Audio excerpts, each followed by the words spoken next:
Welcome to another edition of the More You Know Co. podcast that's all about the people and places of Northern Colorado. Today we have Alex Hendricks with West Elk LLC Project Construction Management with some great tips and some stories.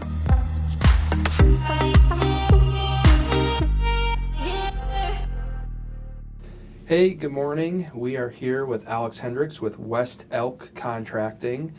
He is a local contractor here in Colorado, just to talk about some various topics today. So, Alex, can you kind of tell us how you got started in opening up your own business? Yeah, you betcha. Good morning to you both. Thanks for inviting me. I originally graduated from the construction management program at CSU in 2014. Excuse me, there it is. Went across the country, worked for a couple of engineering firms. Got the travel out of my system, and then eventually, about 5 years ago, came back to Fort Collins. Worked for a local commercial construction company here in town, and was there for about 3 years before I started out on my own as a residential contractor, licensed, insured, bonded, and the entire thing. So. That brings me up to today here now, and just it's been 2 years since I've started the business, and it's been going great. So you've kind of had a wide range of projects and experience, everything from commercial to residential, right? Yes, intermixing industrial in there too, built nuclear power plants on the East Coast as well, so yeah, a little bit of everything. So you've actually had experience building weapons of mass destruction on the East Coast. Oh, power plants, sorry, I did catch that entirely. And I lived in Washington, D.C. too, so. Well, there you go. So you have the whole experience. That's awesome. That's awesome. So what are some of your kind of favorite projects that you're working on right now? So yeah, right now I just finished up a wonderful renovation here in Fort Collins. It turned out really well. Next up on the books, me and the company are headed up to Red Feather Lakes for a couple months in the summertime here. Got some pole barns building up there, got some full home renovations up there, and just going to spend a summer up there and have a good time. Spend summer in the mountains, that sounds rough. Yes. Definitely has some perks. I mean, there's no fishing up at Red Feather. So no. It's, Harmon and Bel Air and then all the other lakes, yeah. No. Yep. No. I spent a lot of time growing up around the Red Feather area. Nice. My mom worked for the Division of Wildlife, so we were up there quite a bit. Nice. Love that area. One of my favorite things about Red Feather Lakes up there is I can't remember, I think it was Roosevelt, loved the trout from Red Feather Lakes. So all the trout in the White House came from Red Feather Lakes. Really? Yep. Well, that's an interesting chunk. I had no idea. Yep. Next time I'm at the White House, meeting somebody there, which I do quite often, I'll point out the trout and say, I know where that came from. It came from my hometown-ish. Yeah. Yep. There you go. Awesome. So can you just kind of tell us, do you do a lot of the work yourself, or do you contract stuff out? What's kind of your process on that? So, it really depends. At any given point, I have anywhere between 6 and 8 direct employees with me who are random tradesmen, jacks of all trades, but masters of none. And what that really does is it allows me to control my price really well. With the market and the construction economy right now kind of through the roof with material prices and things like that, obviously costs go up in association with that. And so, the 90% of work that I subcontract, if I run across a scope of work that's either outside the budget or doesn't make sense or I'm just getting gouged price-wise, then we'll jump in and do that scope of work. So we can cover anything and everything underneath the sky. Obviously, the preference is to subcontract the work, give more local business a chance to kind of, show their worth and see what they're about, and at the same time, just kind of spread the work. Yeah, and that's something that, having you been in the industry since 2014, I'm sure you've seen just massive price increases in materials across the board. Can you kind of just walk us through your philosophy or how you're able to accurately give clients a good estimate? Sure, absolutely. Really all it is it's the know-how and being able to pick up the phone or get on the internet and check on all these prices. A great example, it's kind of a random one, is back in 2014 you'd be able to get a 30-yard dumpster, the real big ones that you see. Those would run you about $350. That's the dump and everything, completely out the door, $350. Right now, a dumpster's running about $675 a dump. So that's almost doubled, and on top of that, then they're hitting you with hazardous waste that really isn't hazardous waste. They're hitting you with weights, overweight issues, and things like that. So that's just one little facet of examples there. Really, it's just a matter of checking lumber prices. We're in and out of Home Depot, Lowe's, you name it, multiple times a day, dozens of times a week, and it's just as you're walking out, you see the price of a 2x4 and you just kind of keep it in the back of your head. So really it's just being involved in the market, watching everything as much as you can, and really double checking all your pricing before you hit send on that package that goes out the door for them to review. So we've seen, over the last 2 years, the real estate industry has just exploded from prices to new construction, everything in between on that. What are you seeing a lot of clients doing right now? In terms of home renovations, what's kind of the biggest room that's getting redone? Sure. So the last 2 years, there's been kind of a spectrum. When COVID first hit and everybody was on lockdown, big into decks. Everybody wanted a deck so that they could go outside, get some sunlight, kind of be social-esque with their neighbors, at the... From across the fence. Exactly, the waving, the home improvement guy over the fence like this, And so, about 2 years ago, we had a real big shortage on pressure-treated lumber. The prices didn't increase, but everybody was buying pressure-treated lumber and Trex decking. So that was really hard to find that material. Now it's shifted back into, we're going to redo the entire house. During the pandemic or things like that, a homeowner might have taken just a bathroom, and started with a bathroom, or maybe they redid their fireplace or something like that.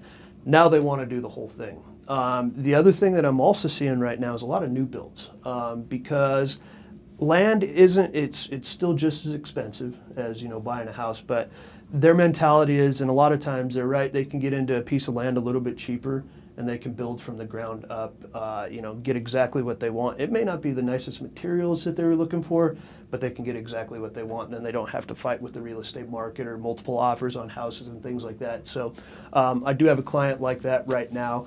And then the other thing that I'm seeing is pole barns. Pole barns are up at Red Feather right now. Just everybody wants a pole barn. They've bought all these ATVs, these snowmobiles over the pandemic, and now they need a place to put them. So that makes sense. Yep. One of the things that I'm seeing out in the marketplace that's kind of a result of just increasing home prices and so forth is a lot of people have a lot of home equity right now, and their house might not fit them perfectly. Yep.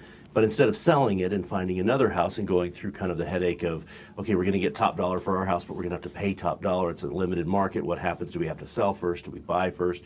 They're just doing a full house remodel, so then the house that they've got fits them, and they're using the equity that's in the property most of the time in order to fund that. Yes, I have seen that. Also, a lot of times you see them go and refinance their house afterwards to get a little more equity, and then I've also seen them pull equity out after a renovation as well to kind of replenish those funds that they spent. Oh, sure, just like spending savings and then replenishing from that makes sense. Yeah, it's a good method. And now, as far as lumber prices go, a lot of this has been driven. It depends on who you're listening to and where of, oh, well, it's because of this or it's because of that. But why do you think lumber has really done what it's done? Sure. So I was just checking this morning. This is something I check about once a week. It's just a chart on lumber prices. It's from NASDAQ. Okay. And what it'll do is it'll kind of show you where our spikes were. This was last year when we're, up $1,500, for just that price. As far as that goes, I think what's really driving it is, I think there's a lot of greed within the lumber units. At the same point in time, a majority of our lumber comes down from Canada. As we know, there's been some problems up on the border of Canada in the last couple and so forth that have kicked in. Up in the last couple of months. We've had a trucker shortage for a long time. And I think it's something that the construction industry is going to see as well. These talented, working class, your masons, your framers, all those guys, your roofers, those guys are starting to get older. They're starting to retire, and there's really nobody to kind of put back in that place. So some of these things are becoming lost art. Now, going back to lumber prices, sorry, I deterred there for a minute. I just think it's really just a transportation issue. Gas is through the roof right now. Like I said, there's some border problems up there. It's just harder to get that material down here. Interesting. And at the same point in time, last year, when you're paying, I think the most I ever saw was $13 or $14 for a 2x4. Wow. Regularly, it's about $4.25. That's what I remember. Yeah. Framing out the basement, it was $3. I remember there were $2.80 or something when I first started, up to maybe $4, $4.25. Yep. And it's one of those things where last year you were paying a lot for lumber, but it was excellent. It was in good shape. It was straight. There was no crowning. There was no twisting. Now we're paying $8, $9 for a 2x4, and it's awful. It's garbage. It's either old, it's warped, it's twisted, it's bent. So 15 to 20% of what we're buying out of lumberyards is actually going back to the lumberyard right now. So, you might come down with, let's say, like a $15,000 lumber package out of, Menards up in Cheyenne. There was about $1,500 of that went back to the store because it was just unusable. It was garbage. Yeah. Huh. Yep. Interesting. Do you think that's just because with the transportation issues and so forth, this lumber's just not being stored properly? It's sitting on cars and weather. It's just not getting to where it needs to go in the same amount of time? Yes. It's, exactly. It's just kind of hanging out and it's just kind of sitting there and it's getting, really, the sun just cooks it. Yeah. Lumber just does not do well sitting out on a job site. No. Yeah. Nope. Very true. Interesting. Well, I'm a little bit curious too. So you came from some huge companies, Mm-hmm. a great place to work, good industry for sure. What kind of made you take the leap to want to start your own business? And can you kind of walk us through some of the challenges and stuff that you've seen and had with that? Absolutely. Starting my own business is kind of a funny story. It's not what you typically hear of, the entrepreneurial spirit and all that stuff. I mean, absolutely, I have that. But I was in commercial construction, and I kept seeing these repeating issues and, these repeating problems, top-heavy companies, spending money wastefully on these projects just to close them up on time instead of saving the profit margin. And I'm sitting there, I'm getting angry, and I tell myself one day, I go, okay, I'll go start my own company, something small, I'll take the leap. And if I'm still having these problems, then it's me. I said, but if I'm not still having these problems, then it just means it's kind of a corporate environment that really wasn't open to listening or anything like that. And what it turned out to be is the problems that I was complaining about, those went away. But there were newer problems, like now I need to wonder where my employees are coming from. And where the heck do I find them? Because in 2001, the cheapest you could find an hourly employee was almost $40 an hour. Now the labor market's kind of come back down, and when you get into that $20 to $25 an hour range, it's a very interesting labor marketplace. You're dealing with much different problems. Let's say just a broken phone from an employee. I mean, you can't get in touch with them or anything like that. They don't have the money to just go out. I mean, an iPhone's $1,000 nowadays. So there's issues like that. At the same point in time, there's no umbrella over you. You don't have a boss that if you have a problem at work, you can kind of go, hey, can you come help me? No, I mean, the buck stops with you, and it's kind of an eerie feeling. But then it's kind of like riding a bike, and you kind of get comfortable with it. You know that you have your right insurance. You know that you have your right license. All the jurisdictions you're working in have approved your license, so you're doing something right there. You're building permitted projects, and the permitted projects are passing inspections, and you're going, oh, okay, this is okay. It's more of just kind of an initial shock that you kind of draw back from and then realize that, it's going to be all right. Yeah, and that's one of the things, anytime somebody starts their own business, there's so many steps and hurdles to kind of jump over and stuff, but so many business owners say that it was worth it. Yep. And just kind of be able to make your own success in that. And obviously you're doing really well with that and got a lot of stuff booked out. Yep. For the whole summer and have been super busy lately, I know. Yeah, so, it's one of those things where you just, like I said, I mean, you just got to get on and go. And like you said, it's an insurmountable, it feels great, especially when it's been 2 years now and it's just like a normal job to me. So anytime, obviously, any business, success is based on growth of it. How are you finding, or how do you get most of your clients? Sure, absolutely. So at first it was a real, kind of ear to the ground. Let's go out and, hustle it up a little bit, cold calls, emails, you name it. After that, if you do a good job in construction, especially in the residential world, it's all referral based after that. And that's a lot how Nathan and I work too. Yep. Is taking great care of people, providing a high level of service, and just counting on referrals, because people that we work with know and expect that high level of service, and they want their friends and family to get that as well.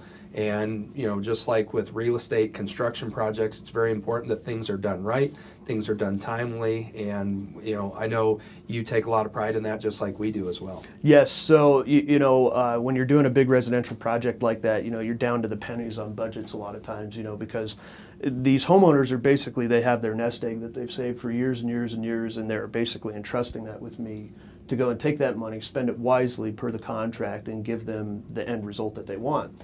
So a lot of times at the end of a project, the clients will look at me and they'll go, well, what can we do for you? Can we leave you a Google review or a Facebook review or something? I said, that's great if you want to, no problem. I said, the best thing you could do, just have a big party. Have a barbecue or something on the weekend and invite all your friends over, show them your new house, and tell them that I built it for you. You know, I mean, and it turns out really well. Yeah, that's a great idea, yeah. That's a great way to do that. Yep.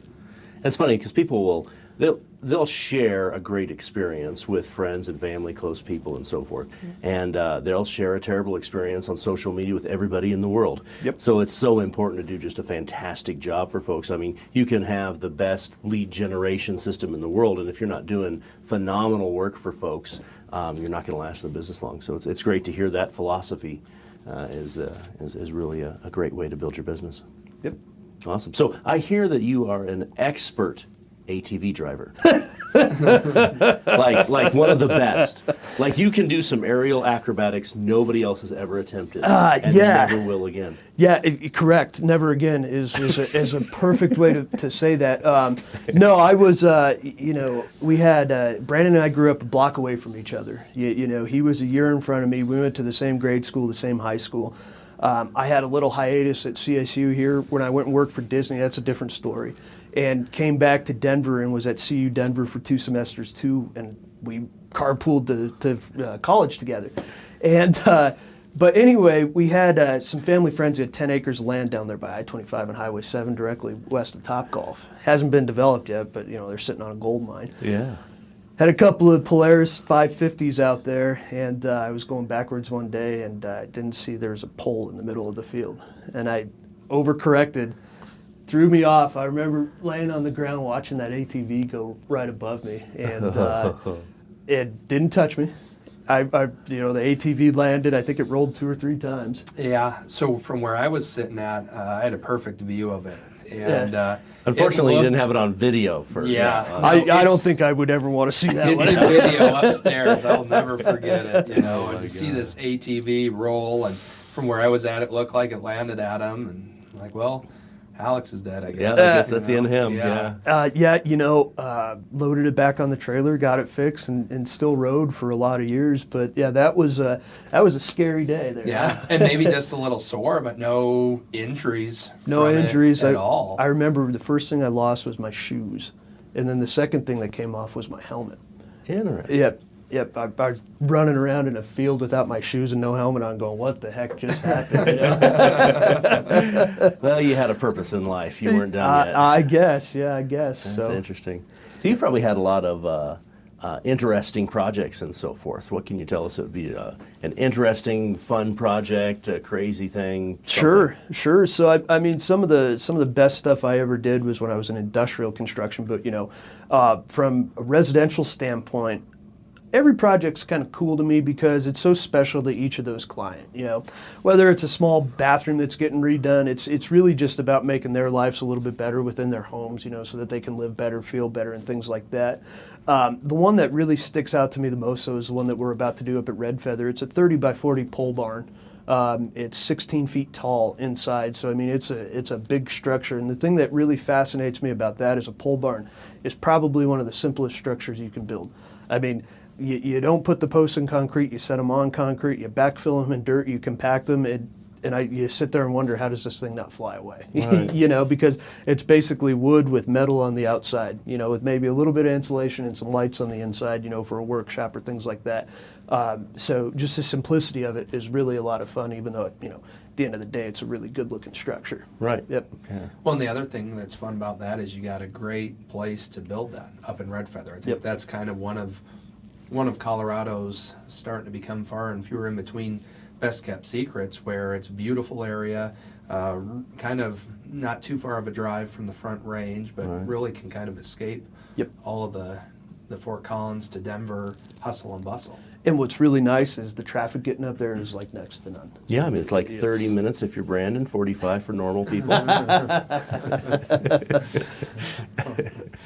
We had, so speaking of the mountains, we had went up one time to Breckenridge, Alex and I, and keep in mind we are in a Mercedes SUV, right? Okay. And so we get the bright idea of, hey, let's go off on this back road, take this Mercedes up there, and what happens? We get stuck, right? And we're in the middle of nowhere. No cell phone service at all. Nothing. Yeah. And we're just kind of sitting there going, all right, well, let's start digging, a little bit. So we try that, and that's not working. Well, next thing you know, here comes this truck down the road, and it's this old crusty dude with his wife in there, and he was just peeved that we were, stuck in the first place. And I remember his wife was getting out and grabbing chains, being real helpful. And I can't remember if he looked at me or you, and he goes, well, are you going to let my wife do all the work, or are you guys going to help out a little bit too? So needless to say, we got pulled out. But I'm pretty sure we were the first people that guy had seen for years. Yeah. It sounds like. Yeah, so no, I do recall that. Boy, Just a couple of city folk up there in a Mercedes SUV stuck in a couple 2 of feet kids, of snow. Oh, that was a good one. There's a lot of good laughs and a lot of good stories of stuff that we had done. I think we've known each other, conservatively, probably 27 years. At least, yeah. Alex's sister was my sister and I's babysitter when we were growing up, and she had watched the back neighbor kids as well, too. So we've known each other for a long time, just had a lot of good laughs over the years, a lot of funny stories. Yeah, it was funny. I had moved back. I'd been back for a couple of years. I owned my house over there by Drake and LeMay, and I locked myself out of a car that I had, and I'm out there prying this thing apart, and I'm trying to get into the car. Well, needless to say, you had to give the handle an extra hard pull, with the spare key, and then it would open. But I'm out there fooling with this car, and next thing I see Brandon's police truck come rolling up, and I didn't know it was him. And I'm going, oh great, somebody called the cops on me for breaking into my own car, and pulls up and the window rolls down. I hadn't seen him since I'd moved away, and I'm like, oh my God, Brandon, geez, gave me a heart attack there, But it was like an instantaneous, rekindling, and when I heard that he was getting into real estate, super excited for him, especially from the environment that he's coming out of, that's a tough environment for sure, especially nowadays. So yeah, it's a great industry to really serve people in. So if you've got the heart for service, it's a nice natural transition. And that's kind of the neat thing that, Nathan and I, everybody that we work with and refer to has that same goal, that same passion of truly caring about people, and we want, like I said, just to be able to provide the highest level of service to everyone and make sure that whether it's an accountant or construction or any type of industry, that the people that we care about are getting the best service and getting cared about as well. Very true. Yeah, it used to, when I was at CSU the first couple of years, so, at a university level, all the majors are broken up into different colleges. And so the construction management program was in the College of Applied Human Sciences at the time at CSU. And I happened to be the president of the Dean's Leadership Council. So I worked directly with the dean on pretty much a weekly basis about health checks through the university, how are the programs working and things like that. Well, he championed a new name of the college called the College of Health and Human Sciences. And the whole philosophy that we did in the council with the dean and everybody else was really we wanted, even though construction management's kind of its own little boys club off to the side over there, we still group that into that college because it's really about making sure that these people have a better quality of life.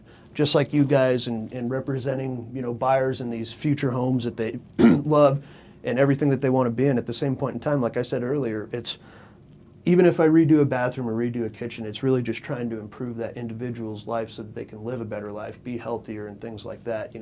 They're not waking up in a crappy house, that's mold infested or kitchen's out of dated where appliances can be dangerous or smoke detectors aren't working the right way. All of those things can just factor into really giving an individual a better life. And from the smallest fix to a full home renovation, it can do it and everything in between. And I remember, when we were growing up, you always had some type of project going. You're working on the fence or fixing this or fixing that. What kind of got you interested in construction? You know, that's a great question because, as you know, my dad's an accountant. He's worked for himself for almost 35 years now, somewhere around in there. Mom was a stay-at-home mom. You know, she had 5 kids. She was fortunate enough to be able to raise all of us. Then she would help my dad. She was a school librarian. I mean, she had kind of odds and ends. Everything was kind of volunteer work. Really, what it was for me is I don't sit still well. So if I'm sitting still, it either means I'm sick or I'm just finally exhausted from all the crap that I've been doing. And really what it was for me is just keeping my hands busy, it was just something else. You know, it gave me a satisfaction that, nothing else really gave me. I mean, we would garden. Remember the garden at the farm there? I mean, this garden was probably a 1/4 acre. And That's a garden. Yeah, I would be out there at 4 o'clock in the morning to beat the heat, pulling weeds and things like that. And I don't know. I guess I just like hard work. Yeah. Well, and that's great where you found something that you're obviously very good at and that you love doing. That's the perfect kind of profession for anybody, regardless of the industry they're in. And well, the crazy thing about it is it was either, for me, it was construction or police work, and I never saw myself as a police officer. Yeah. Getting chased by the police officers. But not, yeah. At least that was me growing up. Never saw myself as a cop, but I saw a lot of cops. Yeah. Well, the crazy thing too is, I mean, I've got a lot of friends who are cops too, and it's coincidental. I mean, purely coincidental. Well, and even your wife's family Yep. comes from a law enforcement family as well. Yep. Her grandpa and her dad was a cop for a couple of years too for Adams County. Yep. Yeah. It wasn't a good fit or something like that. I don't know. Whatever. Well, and that's the thing. It's like we said, it's important to find work that you love doing and just master that craft.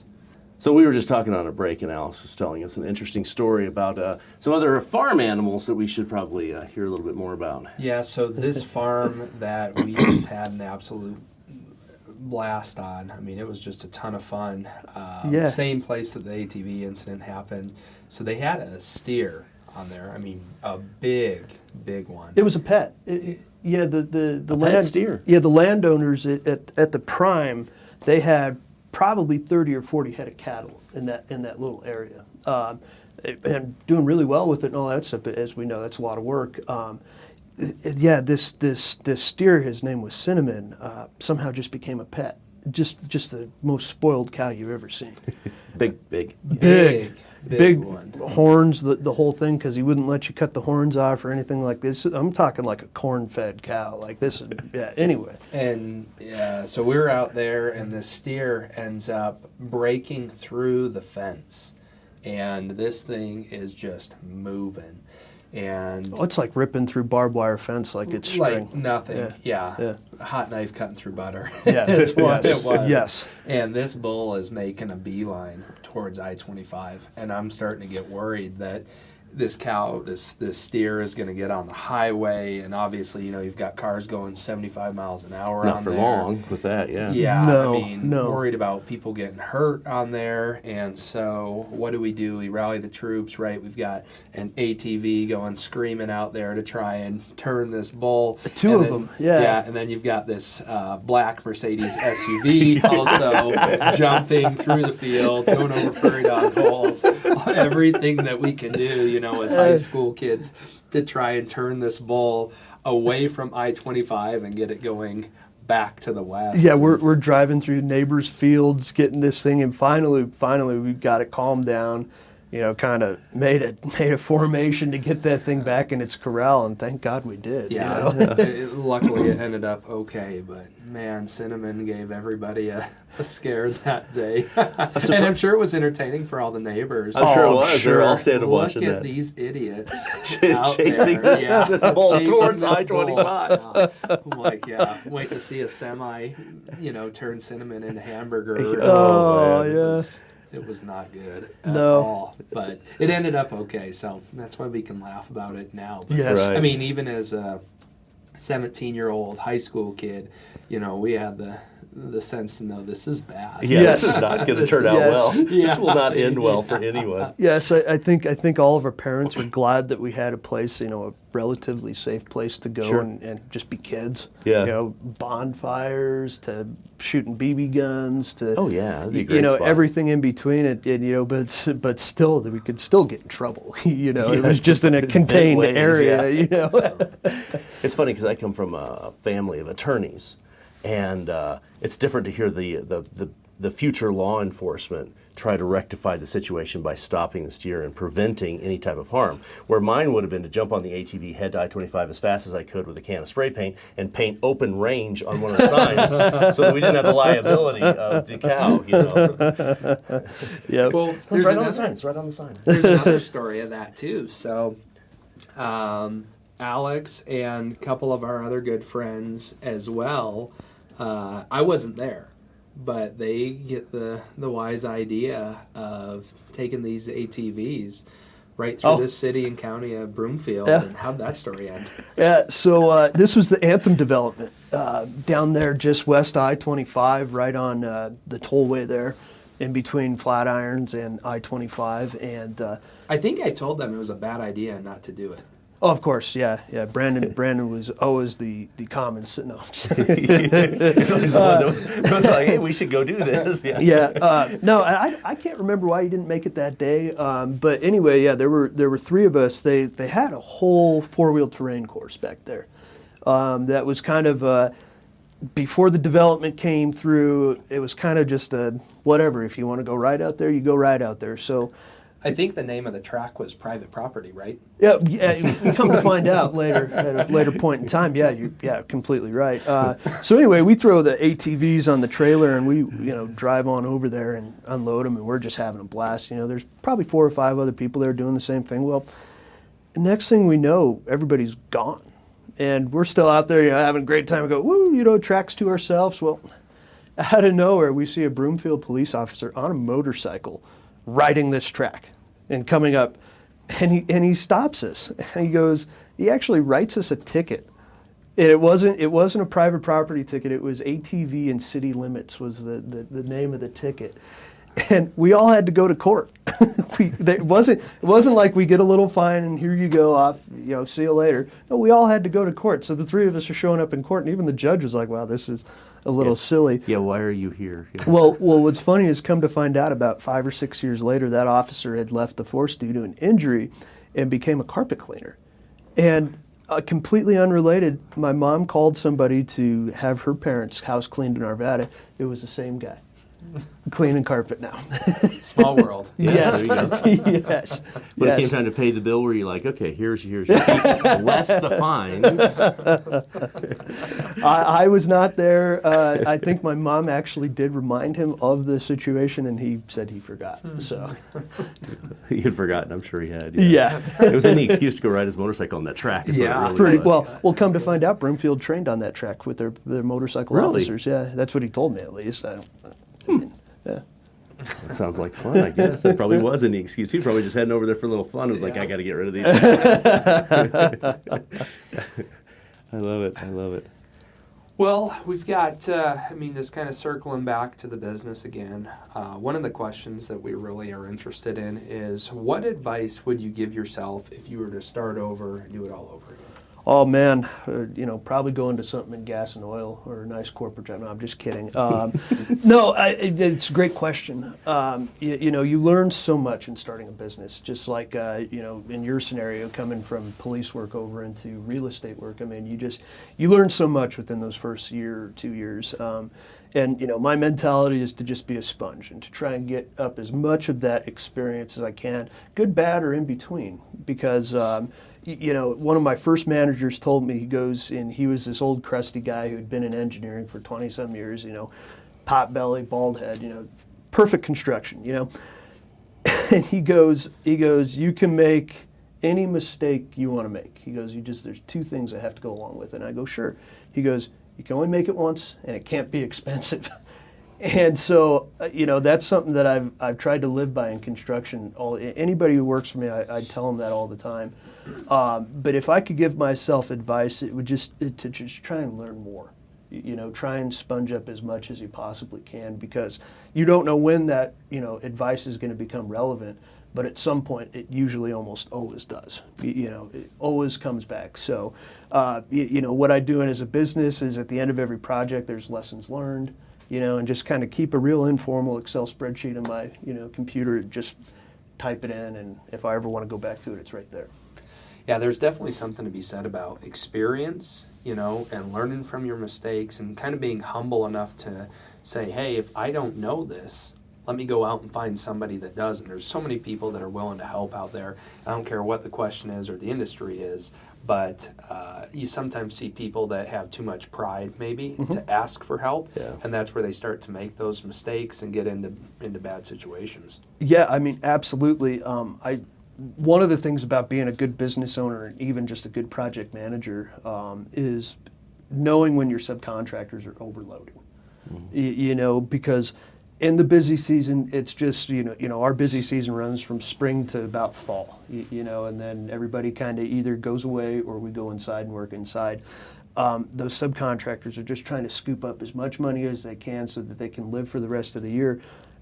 Being able to know when they've overloaded themselves and when they're in above their head it's probably one of the most crucial things that you can know as a construction business owner or a PM. And that kind of goes back to having good relationships with them as well, and just some of that experience and working with them and looking for some of those signs as well, because you rely on these subcontractors to do a good job for you, and a little bit of their work product and work ethic is representative of you. Absolutely. As well. Absolutely. And as far as the client and the customers are concerned, it's all just one person. It's Right. just one general contractor, so really it's, my company name on that particular project. And they don't see the delineation, which is fine. It makes it easy for us to go, well, I didn't do that. Well, that's not the way it works, Right. so as long as, and I think the bigger thing too is when you hit on building that relationship with your subcontractors, that's by far one of the most critical things you got to do. Right. Because then you start getting priority, then you start giving them enough work that they're not needing to look for other work and things like that. So, Yeah, it's one of those things that they know your company's reputation and the level of product that you demand to be put out. And you're right that it's just got to be that high level of service and perfection for it. Yep, absolutely. Yeah, that's awesome. Well, Alex, we really appreciate you being on the show. Tell our listeners how to get in touch with you if they need some remodel work or something built. Yeah, absolutely. So my company name is West Elk LLC. It also does business as West Elk Contracting. If you type that into Google, you can find, I don't have an actual formal up and running website. I find it just too tedious for me. So everything runs on, like a Facebook fan page. You can see all my previous work and things like that. Contact information's there too. So, yeah.